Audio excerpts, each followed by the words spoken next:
A very good evening to all my dear students of class 12th। आज हम video लेकर आए हैं इकोनॉमिक्स की मैक्रो इकोनॉमिक्स चैप्टर 2 जो हम पढ़ रहे थे बेसिक कॉन्सेप्ट्स। आज इस वीडियो का लास्ट पार्ट है, इस चैप्टर का लास्ट पार्ट है, मतलब आज आपका चैप्टर 2 खत्म हो जाएगा। जिन्होंने हमारी पिछली वीडियोस नहीं देखी हैं वो 12th के प्लेलिस्ट में जाके हमारी पुरानी वीडियोस को देख सकते हैं, जिसमें हमने इसके जो पिछला टॉपिक्स है उसको हमने समझाया, जो प्रीवियस टॉपिक्स है। आज हम ये टॉपिक्स पढ़ के इस पर्टिकुलर चैप्टर को फिनिश कर देंगे। इकोनॉमिक सब्सिडी या फाइनेंशियल असिस्टेंस क्या होता है? इकोनॉमिक सब्सिडी का मतलब होता है financial help from the government given to the poor sections of the society so that they can sustain, यानी कि सरकार द्वारा दी जाने वाली आर्थिक मदद, पैसों से सरकार के द्वारा दी जाने वाली मदद जो गरीब लोगों को दी जाती है जनरली, ताकि जो गरीब लोग हैं उन लोग भी मार्केट से चीजें खरीद सके। जैसे एक एग्जांपल लेते हैं, मार्केट में जो सिलेंडर हम लेते हैं एलपीजी गैस सिलेंडर, उसका मार्केट रेट 2200 या 2300 के आसपास है, वो उसका मार्केट रेट है। लेकिन हमको वो कितने में पड़ता है? हमको वो सिलेंडर पड़ता है 1200 से 1000 से 1200 रुपए में पड़ता है। इसका मतलब आप जब वो सिलेंडर परचेज कर रहे हैं आपके जेब से 1000 या 1200 जा रहा है, जबकि मार्केट में उसका रेट है 2200-2300 रुपए। तो आपको 1000 रुपए की क्या मिली? गवर्नमेंट से सब्सिडी मिली, आपको मार्केट रेट से सस्ता मिला वो प्रोडक्ट, इसे कहते हैं सब्सिडी। इसके अलावा जो सोसाइटी शॉप्स होते हैं, जिसको हम कहते हैं पीडीएस, पब्लिक डिस्ट्रीब्यूशन शॉप्स, जो सरकारी राशन की दुकानें होती हैं। अब मार्केट में जो सरसों तेल है उसका रेट 150 से 200 रुपए के आसपास है, लेकिन जो weaker sections of the society है, जो फाइनेंशियली वीक है, जो गरीब है, दिहाड़ी मजदूर, रिक्शे वाले, ठेला वाले, उनको सरसों तेल 10 रुपए या 12 रुपए में अगर मिलता है तो वो मार्केट रेट से सस्ते में मिल रहा है, तो वो सब्सिडी है। चावल जो 80 से 100 रुपए केजी है, अगर उनको वही चावल सरकारी राशन दुकान में 7 से 8 रुपए या 10 रुपए में मिल रहा है तो वो सब्सिडी है, वो मदद है गवर्नमेंट की कि आपको सस्ते में खाने का सामान दिया जा रहा है। इसके अलावा अगर आपको सरकारी दुकानों में या सरकारी अस्पतालों में कम पैसे में इलाज हो रहा है तो वो भी सब्सिडी है। तो ये सरकार आर्थिक मदद, फाइनेंशियल हेल्प करती है समाज के गरीब लोगों को। तो इससे जो लोअर मिडिल क्लास है या जो weaker, financially weaker sections of the society है, उनको भी समाज में खाने पीने का, सस्टेन करने का, रहने का मौका मिलता है। क्योंकि मार्केट में चीजें महंगी होती हैं, सरकार उनको सस्ते में वो चीज प्रोवाइड करती है, उसको कहते हैं सब्सिडाइज्ड प्राइस। ठीक है, नरेंद्र मोदी जी ने 2015 में उन लोगों से कहा था कि जिन लोगों की एनुअल इनकम 1 करोड़ से ज्यादा है उन लोगों को ये सब्सिडी छोड़ देनी चाहिए। मतलब ऐसे बहुत सारे लोग हैं जो फाइनेंशियली बहुत स्ट्रांग है, अमीर है, तो उनको तो सब्सिडी की जरूरत नहीं है, उन लोग 2200 रुपए में भी सिलेंडर ले सकते हैं। तो मोदी जी ने ऐसे ही लोगों से कहा था कि आप अपनी सब्सिडी छोड़ दें, और मोदी जी की बात सुनकर लगभग 40 लाख परिवारों ने, फैमिलीज ने अपना सब्सिडी छोड़ दिया। मतलब उनको सिलेंडर 2200 रुपए में ही मिलता है, क्योंकि ये जो सब्सिडी है इसके असली हकदार वही लोग हैं जो फाइनेंशियली वीक है, गरीब है। ठीक है, तो ये होता है सब्सिडी। कभी कभी गवर्नमेंट लोगों में एम्प्लॉयमेंट बढ़ाने के लिए जमीनों को भी सब्सिडाइज्ड रेट में बांटती है, बेचती है। जैसे मान लीजिए कोई एक जगह है, वहां पे किसी फैक्ट्री के लगने से वहां के लोगों को रोजगार मिलेगा, तो मार्केट रेट उस जमीन का मान लीजिए 15 करोड़ है। सरकार ने फैक्ट्री लगाने वाले से कहा तू यहां फैक्ट्री लगा, मैं तेरे को ये 15 करोड़ की जमीन आधे में 7 करोड़ में दे दूंगा। तो बिजनेस वाले को भी फायदा हो गया, अरे वाह यार, मार्केट रेट से इतने सस्ते में मुझे जमीन मिल गई। तो उसने वहां फैक्ट्री लगा दी, वहां के लोगों को एम्प्लॉयमेंट मिल गया, और इससे सरकार को क्या फायदा होगा? जब अगली बार इलेक्शंस होंगे तो सरकार को भी वोट्स मिलेंगे। सरकार ने बेरोजगारी दूर की। बिजनेसमैन को क्या फायदा हुआ? महंगी जमीन उसको सस्ते में मिल गई। और आम आदमी का क्या फायदा हुआ? वहां पे लोगों को रोजगार मिला। तो ये होता है subsidy. Indirect tax, indirect tax क्या होता है? जीएसटी जो आप पटाते हैं सरकार को। डायरेक्ट टैक्स तो इनकम टैक्स होता है जो इनकम पे लगता है। यहां पे हम बात करेंगे इनडायरेक्ट टैक्स की। जीएसटी जो आप खाने पीने का, कपड़ा लत्ता जो भी आप खरीदते हैं उस पे जो जीएसटी लगता है, पहले तो अलग अलग स्टेट्स में अलग अलग टैक्स लगते थे, लेकिन 2017 में one nation one tax policy के अकॉर्डिंग मोदी सरकार ने जीएसटी लागू किया था, गुड्स एंड सर्विस टैक्स। तो आप जो पटाते हैं, जैसे मान लीजिए आपने एक प्रोडक्ट लिया 100 रुपए का, उसमें जीएसटी है 18%, तो आप कितना रुपए देंगे दुकानदार को? 118 रुपए। तो आपने जो 18 रुपए एक्स्ट्रा दिया वो आपने क्या दिया? जीएसटी, जो सरकार के ट्रेजरी में, सरकार के खजाने में जाएगा। तो सब्सिडी सरकार से मिलने वाली मदद है जो लोगों को पास आती है, और टैक्स लोग पटाते हैं जो सरकार के पास जाता है। ठीक है, और याद रखिएगा टैक्स जो है ये मार्केट रेट को बढ़ाता है। ठीक है, जैसे मान लीजिए कोई प्रोडक्ट का रेट है 200 रुपए, उसमें टैक्स लग गया 50 रुपए, तो उसका मार्केट रेट क्या हो गया? 250 रुपीज। तो टैक्स मार्केट रेट को बढ़ाता है और सब्सिडी मार्केट रेट को कम करता है। मैंने आपको बताया था कि अगर सरसों तेल 150 रुपए पर लीटर है, लेकिन राशन दुकान में वही 150 रुपए का सरसों तेल पर लीटर गरीब लोगों को 50 रुपए में मिल रहा है, तो 100 रुपए उसका रेट कम हो गया। 150 था उसका रेट, लेकिन गरीब लोगों को 50 रुपए में मिल रहा, तो गरीब लोगों के लिए उसका रेट कितना हो गया? 50 रुपए। तो सब्सिडी लगने से मार्केट रेट कम हो जाता है और टैक्स लगने से मार्केट रेट बढ़ जाता है। अब फैक्टर कॉस्ट, फैक्टर कॉस्ट का मतलब क्या है?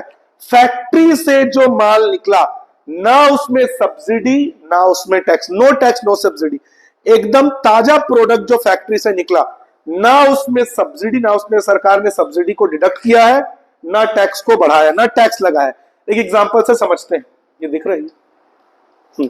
मान लीजिए एक प्रोडक्ट है जिसका नाम है ए, ठीक है, इसका रेट है 300 रुपए, ये अभी अभी फैक्ट्री से रेडी होके निकला, फैक्ट्री से बन के निकला, तो ये क्या कहलाएगा?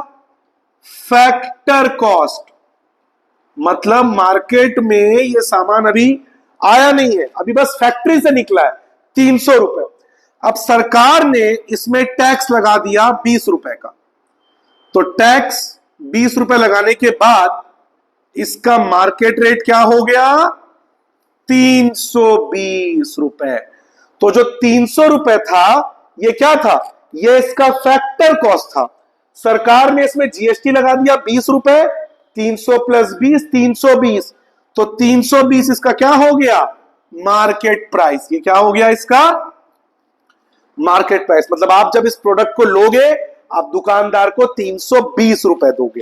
इसका दूसरा केस करते हैं बच्चों, यही 300 रुपए का प्रोडक्ट, ताकि गरीब लोग भी इसको खरीद सके, सरकार ने इसमें 15 रुपए का सब्सिडी लगा दिया, यानी कि इकोनॉमिक असिस्टेंस सब्सिडी लगा दिया। ठीक है, तो देखिए आप लिख सकते हैं टैक्स प्लस होता है, सब्सिडी माइनस होता है। तो 300 में 15 रुपए कम कर दिए, तो इसका रेट कितना हो गया?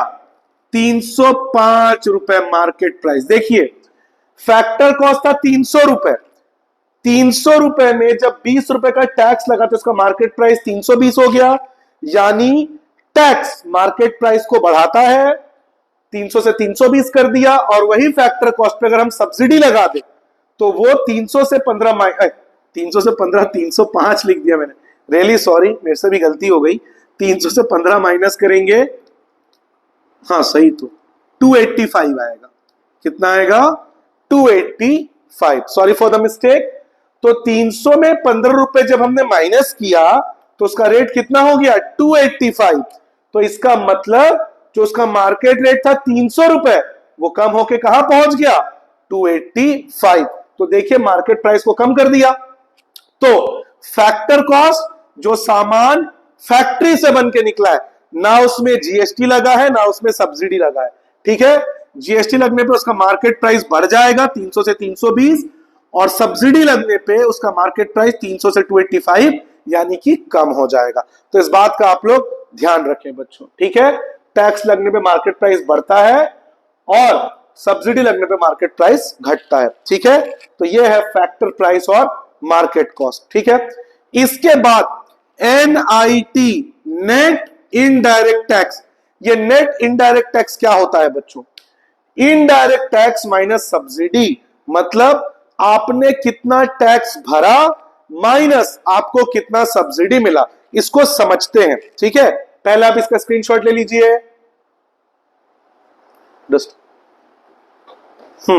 अब देखिए समझते हैं इसको। मान लीजिए एक फैमिली है, वो एक साल में 12 सिलेंडर खरीदती है, एक साल में वो 12 एलपीजी खरीदती है।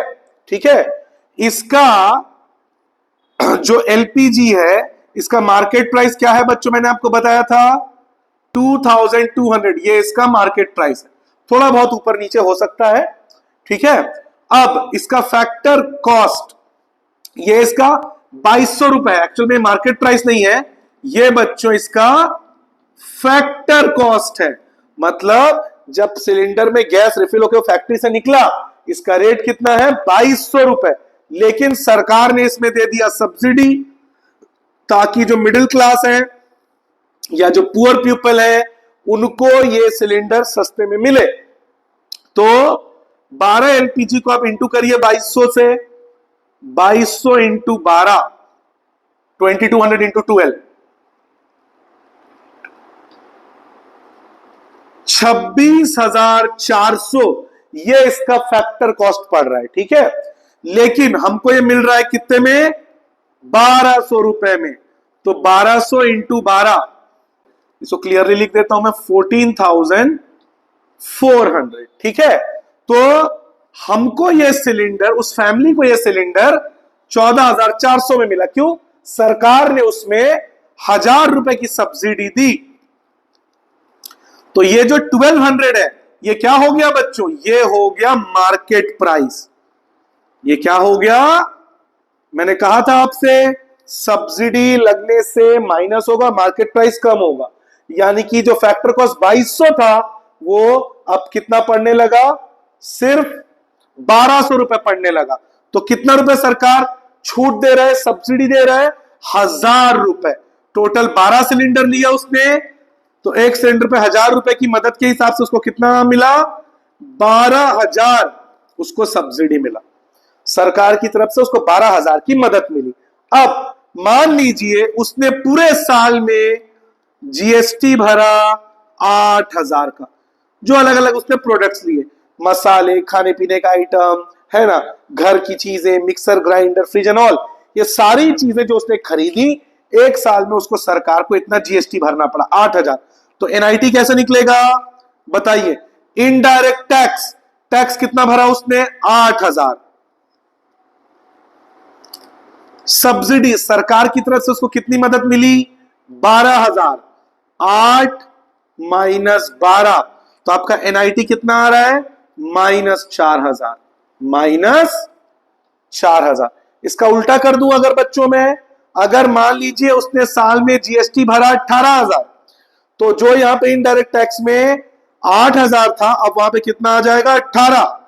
मदद उसको उतनी ही मिली, 12, 18 माइनस 12, तब उसका एनआईटी कितना हो जाएगा, 6,000। तो एनआईटी का मतलब नेट, नेट कैसे निकलेगा, आपको सरकार से कितना मदद मिला है और आपने सरकार को कितना टैक्स भरा है, तो आपने जो टैक्स भरा है उसको माइनस करना पड़ेगा आपको जो सरकार से मदद मिली, तब आपको मिलेगा एनआईटी नेट इनडायरेक्ट टैक्स। कि आपने नेट कितना टैक्स भरा, 6। क्यों? क्योंकि सरकार से आपको भी तो मदद मिली है ना, आपको मदद मिली है 12 की और आपने टैक्स भरा 18, तो रियल में आपने कितना टैक्स भरा, +6। तो एनआईटी प्लस भी आ सकता है, माइनस भी आ सकता है। और जीरो कब हो जाता, अगर उसने जीएसटी भरा होता 12, तब यहां पे 12 माइनस 12 जीएसटी एनआईटी कितना आ जाता, 0। तो एनआईटी प्लस भी हो सकता है, माइनस भी हो सकता है और 0 भी हो सकता है। स्क्रीनशॉट ले लीजिए इसका।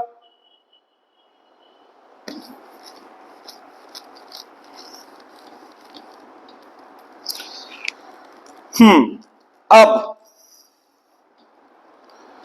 यहां पे एक चीज बात ध्यान देने वाली है बच्चों, ध्यान से देखिएगा इधर, ठीक है। 400 रुपए, ये दिख रहा है ना पूरा, 400 रुपए प्रोडक्ट का फैक्टर कॉस्ट है, फैक्टर कॉस्ट मतलब अभी ना इसमें सब्सिडी लगा है ना इसमें टैक्स लगा है, ठीक है। मान लीजिए इसमें सब्सिडी है 30 रुपीज और आपका जीएसटी है 50 रुपीज, ठीक है। सरकार ने डिसाइड किया कि इस प्रोडक्ट में 50 रुपए का जीएसटी लगेगा और ₹30 का सब्सिडी लगेगा। ठीक है, अब सबसे पहले हम इसका एनआईटी निकाल देते हैं। NIT, net indirect tax which is equal to indirect tax minus subsidy. GST आपका इनडायरेक्ट टैक्स है 50, सब्सिडी कितना है 30, 50 माइनस 30 कितना हुआ बच्चों ₹20। मतलब इसका एनआईटी कितना है ₹20। अब मार्केट प्राइस कैसे निकालेंगे? मार्केट प्राइस, अगर आपको मार्केट प्राइस निकालना है तो ये बात ध्यान रखिएगा, मार्केट प्राइस अगर आपको निकालना है किसी प्रोडक्ट का तो फैक्टर कॉस्ट, जो फैक्टर कॉस्ट है उसमें एनआईटी को प्लस कर दीजिएगा। फैक्टर कॉस्ट में एनआईटी को क्या कर दीजिएगा प्लस। चलिए देखते हैं, फैक्टर कॉस्ट कितना था ₹400, एनआईटी ₹20, 400 प्लस 20 कितना हो गया बच्चों 420। मतलब ये प्रोडक्ट मार्केट में आपको कितने में मिलेगा 420।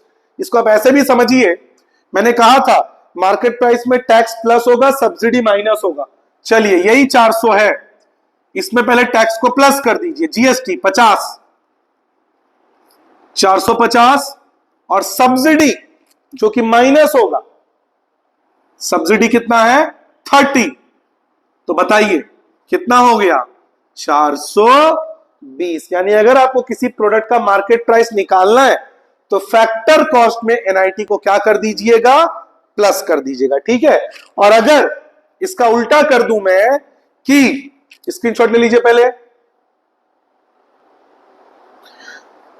चलिए यहीं पे कर देता हूं ताकि आपको दिक्कत ना हो। अगर आपको फैक्टर कॉस्ट चाहिए, फैक्टर कॉस्ट, तो मार्केट प्राइस में एनआईटी को माइनस कर दीजिए।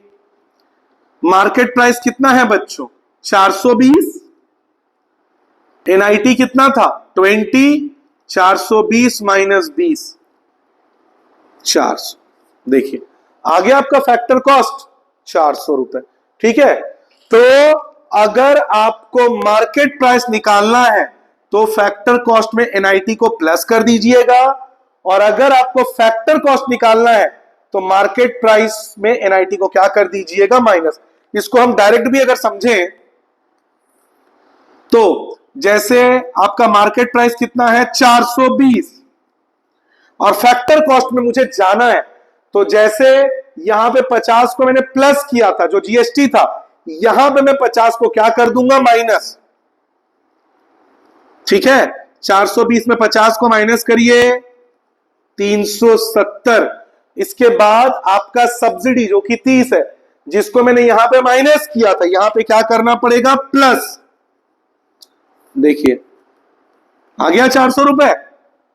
इसका मतलब अगर मार्केट प्राइस निकालना है तो फैक्टर कॉस्ट में एनआईटी को प्लस कर दीजिएगा, जिसमें आपका टैक्स क्या हो जाएगा प्लस और सब्सिडी क्या हो जाएगा माइनस। और अगर आपको फैक्टर कॉस्ट निकालना है कि फैक्ट्री से जब वो चीज निकला था तो उसका रेट क्या था, तो एनआईटी को क्या कर दीजिएगा माइनस। मतलब जो टैक्स है उसको कर दीजिएगा माइनस और सब्सिडी को कर दीजिएगा प्लस। ठीक है, तो यह तरीका है फैक्टर कॉस्ट से मार्केट प्राइस और मार्केट प्राइस से फैक्टर कॉस्ट निकालने का। अगर एमपी मार्केट प्राइस से फैक्टर कॉस्ट में जाना है, जो कि यहां हमने किया था मार्केट प्राइस से फैक्टर कॉस्ट, तो एनआईटी क्या हो जाएगा माइनस एनआईटी। और अगर फैक्टर कॉस्ट से मार्केट प्राइस में जाना है तो एनआईटी क्या हो जाएगा प्लस। माइनस एनआईटी मतलब टैक्स हो जाएगा माइनस और सब्सिडी हो जाएगा प्लस, और इसमें टैक्स हो जाएगा प्लस और सब्सिडी हो जाएगा माइनस। ठीक है, ये चैप्टर 3 नेशनल इनकम में बहुत काम आने वाला है। ठीक है, लास्ट टॉपिक आज का बच्चों NFIA, net factor income from abroad. Abroad मतलब फॉरेन, फॉरेन से कितना पैसा आया, बहुत इजी है। फ्रॉम फॉरेन से कितना पैसा आया -2 फॉरेन को कितना पैसा गया। Export minus import. ऐसे समझिए, भारत ने अमेरिका को 300 करोड़ का मसाला एक्सपोर्ट किया, मतलब भारत से 300 करोड़ के मसाले अमेरिका को बेचेगा, तो अमेरिका से कितना रुपए मिला? 300 करोड़ रुपए, ठीक है। और भारत ने जापान से 200 करोड़ का प्रोडक्ट, टेक्नोलॉजी एंड ऑल सब खरीदा, तो 300 करोड़ अमेरिका से मिला और जापान को उसमें से 200 करोड़ का पेमेंट किया। कितना है एनएफआईए? 100 करोड़। नेट कितना रुपए मिला? 100 करोड़, मतलब भारत को एक साल में इतने करोड़ की आमदनी हुई। एनएफआईए अगर प्लस में है तो वो देश के लिए बहुत अच्छा है, मतलब फॉरेन में पैसा बहुत कम जा रहा है लेकिन फॉरेन से पैसा बहुत ज्यादा आ रहा है। दुनिया का नंबर 1 इकोनॉमी अमेरिका क्यों है? क्योंकि अमेरिका का एनएफआईए बहुत ज्यादा प्लस में है। कैसे? Facebook, Meta, WhatsApp, Insta, McDonald's, KFC, ये जितने भी बड़े बड़े कंपनीज है, multi $1 million companies, Pepsi, coco and all, ये सारे अपने प्रोडक्ट्स को दुनिया भर में एक्सपोर्ट करता है। तो दुनिया भर से अमेरिका के पास बहुत सारा billions and trillions of dollars आता है, इसीलिए अमेरिका के पास फॉरेन करेंसी बहुत ज्यादा आता है, जबकि दूसरे कंट्री से वो इंपोर्ट बहुत कम करता है, तो उसका पैसा देश के बाहर बहुत कम जाता है। और इंडिया में प्रॉब्लम क्या है बच्चों? हमको जो पेट्रोल, डीजल, एलपीजी ये चाहिए, इंडिया में उसका सिर्फ 60% बन पाता है, बाकी के लिए हमें दूसरे कंट्रीज से उसको इंपोर्ट करना पड़ता है। इंडिया का बहुत सारा पैसा, करेंसी, फॉरेन से तेल खरीदने में चला जाता है। अगर वो पैसा देश में रहता तो देश के कितने काम आता, लेकिन वो पैसा देश के एनर्जी नीड्स को पूरा करने के लिए हमें दूसरे कंट्री को पेमेंट करना पड़ता है, तो पैसा बाहर बहुत चला जाता है। तो किसी भी देश के डेवलपमेंट के लिए सबसे अच्छा है एनएफआईए किस में होना चाहिए? प्लस में। पुराने समय में इंडिया को सोने की चिड़िया क्यों कहते थे? भारत के मसाले, भारत का कॉटन दुनिया भर में फेमस था, दुनिया भर में उनको बेच के भारत के पास बहुत पैसे आते थे। तो एनएफआईए किसी भी कंट्री के लिए प्लस में होना चाहिए। इसके अलावा अगर मान लीजिए भारत सरकार ने या भारत के किसी व्यक्ति ने गूगल को या माइक्रोसॉफ्ट को कोई बिल्डिंग अमेरिका में रेंट पे दी हुई है, तो सालों साल वो रेंट का पैसा भारत में आएगा। क्यों? क्योंकि इंडियन प्रॉपर्टी अमेरिका में यूज हो रही है, तो वो किस में आ जाएगा? फ्रॉम में आ जाएगा। टू क्या होगा? अगर किसी फॉरेनर ने इंडिया में कोई जमीन लेकर इंडियन कंपनीज को रेंट पे दिया हुआ है, तो इंडियन कंपनीज को रेंट देना पड़ेगा, तो पैसा देश के बाहर चला जाएगा। किस फॉर्म में? टू के फॉर्म में। तो देश की तरक्की के लिए एनएफआईए यानी एक्सपोर्ट ज्यादा से ज्यादा हो और इंपोर्ट कम से कम हो। तभी तो मोदी जी कहते हैं मेक इन इंडिया, भारत में चीजें बनाइए, ताकि हमें दूसरे कंट्री से सामान मंगवाना ना पड़े, ताकि हम सेल्फ सफिशिएंट हो सके और भारत का पैसा भारत में ही रह जाए।